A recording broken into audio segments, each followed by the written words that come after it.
executive producer of that show and about 1,000 others, two-time Super Bowl champion and Hall of Famer, and fresh out of the Manning Passing Academy's 29th year. Ladies and gentlemen, Peyton Manning. Thanks, Pat. Hey, obviously we just watched that together here, and it was a beautiful kind of retelling or recapping of how Jared Goff got to Detroit, because we all remember it from the outside looking in. Sean McVay was in Mexico. Matthew Stafford was there. They were having a good time. Jared Goff got his ass kicked out of town. He was a third-string quarterback, I believe, for the Rams at the very end of that whole thing. Seeing his story, his side, and how Detroit views it is beautiful. Is there a lot of that this season on quarterback, or what should we expect from Burrow, Goff, and then Cousins again?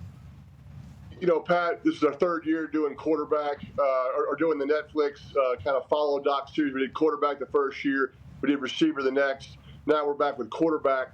And I think when all these quarterbacks sign up, look, I tell them, hey, we want the football. We want to go behind the ropes a little bit. We do not want to be a distraction. And all of them, from Mahomes to Joe to Kirk and to Jared, they all end up giving us more than we ask of them, right? I mean, look, we wanted to follow Jared Goff this season. We weren't asking him to recap that tough moment of getting traded from the Rams, but he wanted to talk about it. And he wanted to talk about how he got to Detroit and kind of what that meant to him. So we were glad to be there to hear all that, because he really hasn't told that story. And I think you'll hear a lot of that from all three of the quarterbacks, things that you haven't seen, that you haven't heard before. I think it kind of speaks to how comfortable they are with Omaha and NFL films and Netflix following them around. I think the best thing, Pat, is that nobody really knows that we're following them all year. This is not a camera in the cafeteria with Joe Burrow. Everybody's like, oh, look at Joe. He's got this, camera with him the whole time. NFL films, Omaha, Netflix, we just kind of blend in, and we just want to be kind of a fly on the wall and to take the viewer behind the ropes of what it's like to play quarterback. And you'll see Jared Goff and Ben Johnson designing these really cool plays that Detroit had that maybe Caleb Williams might have now in Chicago, but cool plays and where they get the idea. You'll see just how calm and cool Joe Burrow is all the time. I don't think he sweats the entire season. Even when he's playing against the Ravens, he's that calm and cool.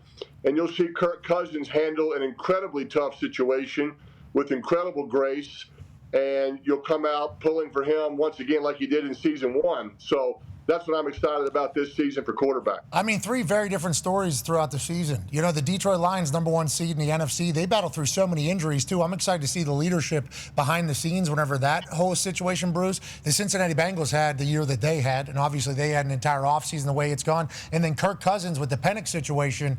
I mean, what a wild chance to experience life as an NFL quarterback. You continue to blaze trails, brother. We can't wait to catch up with that. July 8th, quarterback premieres on Netflix. Thank you for getting us through the summer. We will thank you in advance for that. Let's talk about a summer tradition for the last 29 years, Manning Passing Academy. Obviously, you're fresh out of the most recent one. How was the weekend down there? A lot of people saying it looked like maybe you boozed a little bit the night before this photo.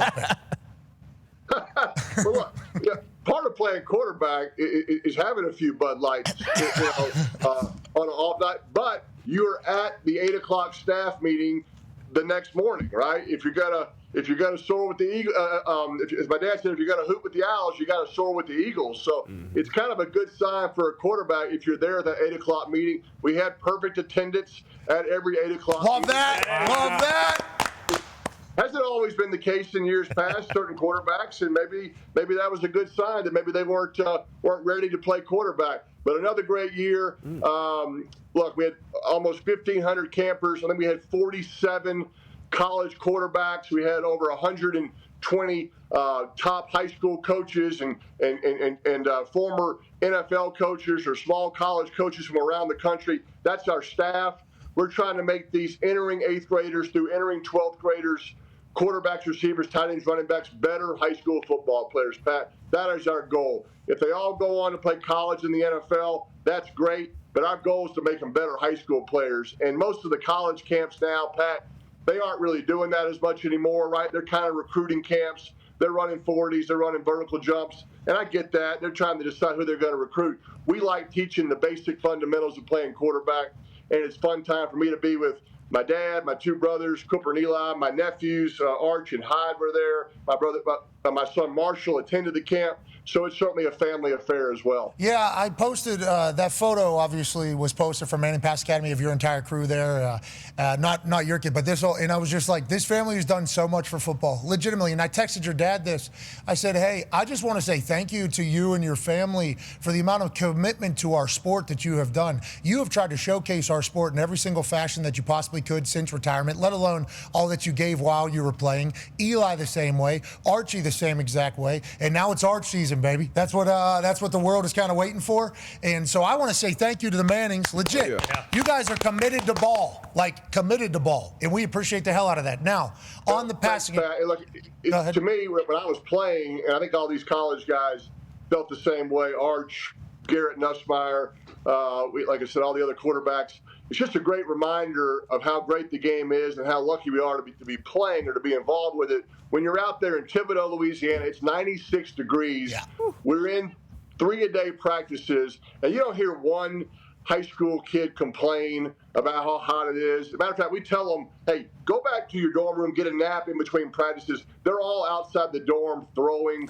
They're always asking questions to the quarterbacks. Hey, tell me how to help with my spiral. Tell me how to help, which, by the way, I can't help with that. Yeah. Tell me how to help with my 3-step or 5-step drop. So it's just a great reminder of, what a great game it is. And so it comes at the perfect time every year, late June, right before teams are going back to training camp, going back to summer workouts, and to me, that's the best part about it. Hey, kid, you can throw a duck pretty good too. You win a couple Super Bowls with a duck throw. Don't worry about that. D-Bud has a question about the MPA. Yeah, Peyton. So 29 years, awesome, 1,500 campers. Over, I guess, the last 3 decades, how much have the campers changed? I guess with the questions and the things, the game has changed so much in between the lines, but even outside the lines with NIL and all these different things that they're dealing with at an early age. How much has that changed over the years? Yeah, it's a great question. And, Tyler Shuck, who was a counselor for 2 years, he was at Louisville, Texas Tech, Oregon. He came back to the camp. Now he's the Saints' first-round draft choice, which is very rare. We don't really ask current NFL quarterbacks to come because, this is their vacation time. And Tyler came back and wanted to share his knowledge with the college counselors and with the high school athletes. And he just said, look, because he's lived in this NIL world, keep the main thing. Go out and have fun your senior year in high school, your senior year in college. Don't worry about all of the outside noise and distractions, especially if you want to go play at the next level. You got to make the main thing the main thing. So that's easier said than done because people are pulling on them. They have different commitments, different directions. But I thought that was great advice. So you still got to go out there and work in the offseason. You got to go out there and perform on Friday nights, on Saturday afternoons. So we were certainly concerned a couple years ago with NIL, with the portal. Would that affect the attendance of our camp from our high school kids, from our college players? It hasn't. People still come down and want to ask questions. John Gruden was there. He was giving the NFL, he was giving the college players some advice. He did a clinic for our high school coaches, which was awesome. You can imagine how animated he is.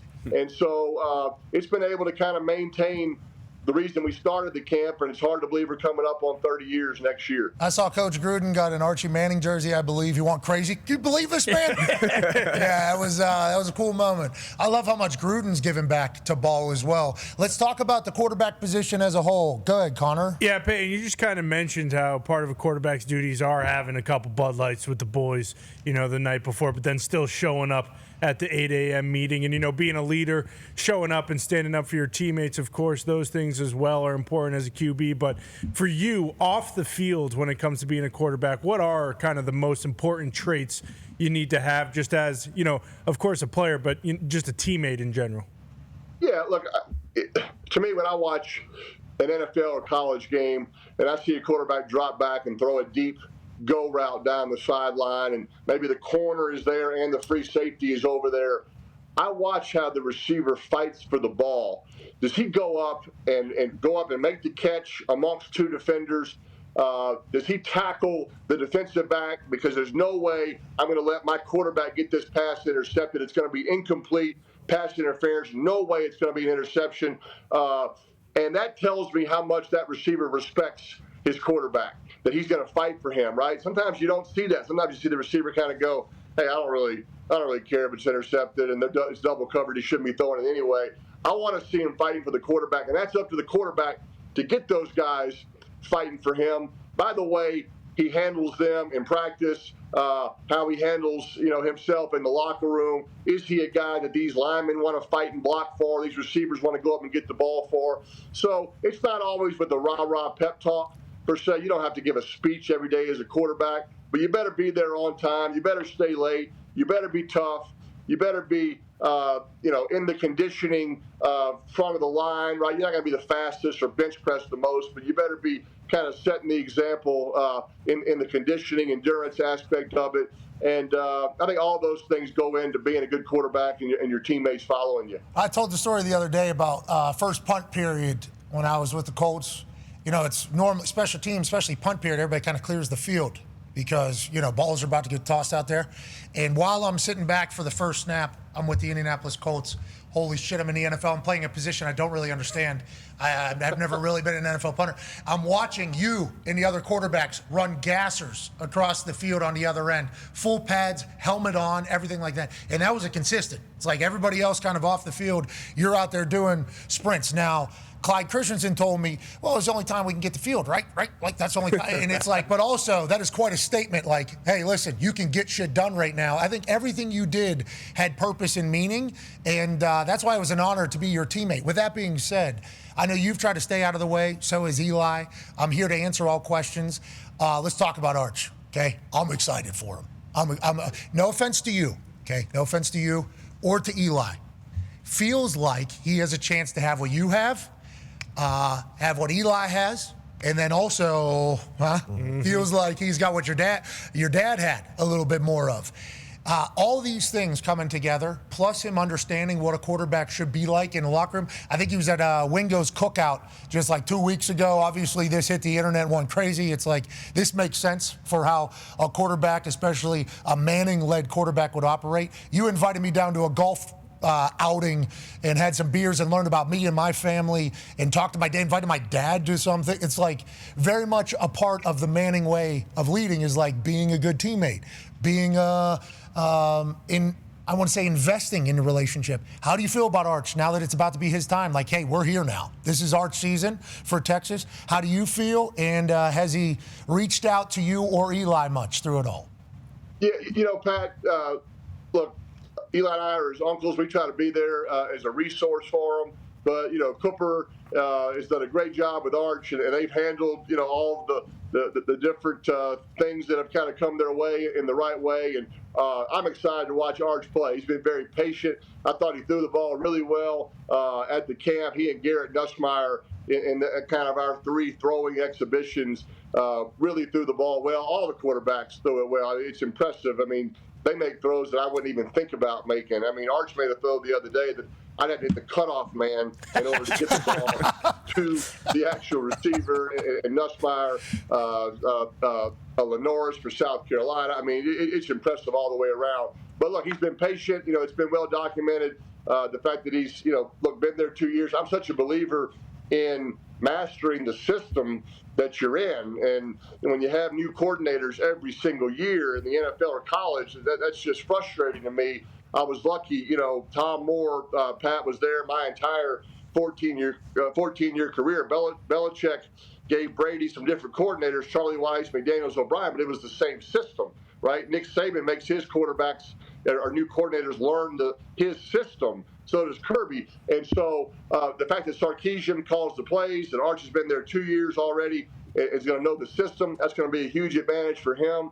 And I'm looking forward to seeing him get out there on the field. He's worked real hard. I love seeing him go into that camp for his teammate. That's being a good teammate. That's being a good wingman. And I'm excited to get down there and watch a few games this year in Austin. I love the moxie he's got, too. The breaking of chains after running somebody. And I think he got concussed. I mean, you don't have to give us anything. I think he got concussed in the Ohio State. the moxie, I mean, that was his dad. I mean, Cooper was a cocky wide receiver that was open every time in the huddle, as you can imagine. I mean, I think my sophomore year in high school, Cooper was a senior. I think I completed 120 passes that year. I threw 90 of them to my brother, okay? And he would have liked all 120. I mean, he did not care about his teammates or his friends. I think that little swagger comes from his dad, and that's good to see. Look, Archie's got to be his own person, and he can move. Yeah, my dad's sort of speed sort of skipped a generation, skipped me and Eli, and I think Arch has that, which helps him. But I still think, look, all quarterbacks. I mean, we got to be able to throw from the pocket first and throw it on time and not take a lot of hits. That's what we talked about to all of them. Hey, know your system, know your answers. But then when it's time to make a play, go out there and make a play with your legs. But so I think he understands that. Yeah, I love everything about him. I do. The way he's handled this, the way everybody has handled the entire process. I was excited for him to get in the game last year. Oh, yeah. Mm-hmm. Hey, now we're in Arch. I was pushing hard. A little bit too big of a platform at this stage for me to be doing that.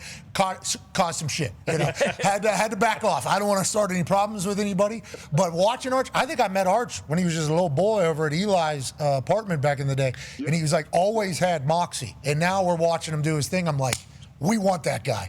And there's a lot of teams saying, hey, let's not be scared to lose a lot of games this year. Maybe next year we can get Arch on our team. Now, there's a quarterback situation brewing here in Indianapolis. Go ahead, Ty. Yeah, Peyton, I don't know if you've ever actually been in a quarterback competition in your entire life, so maybe you don't, have as good of an answer for this. But when you look at what's going on with the Colts, Anthony Richardson, obviously they draft him high. They want him to be the guy of the future, and it's kind of, there's been glimpses, but he's getting hurt a lot. And then Danny Dimes comes in this offseason and, with a chance to kind of reclaim his career, I guess. When you have an actual quarterback competition like that and a guy like Anthony Richardson's hurt and he can't really take the reps, but he needs a lot of the reps, what is a way that you can actually get ahead? Because I think you were a guy who never wanted to, succeed any reps to anyone else. So in that situation, how would both of those guys get ahead? Because at this point, we still really have no idea who's going to be the quarterback.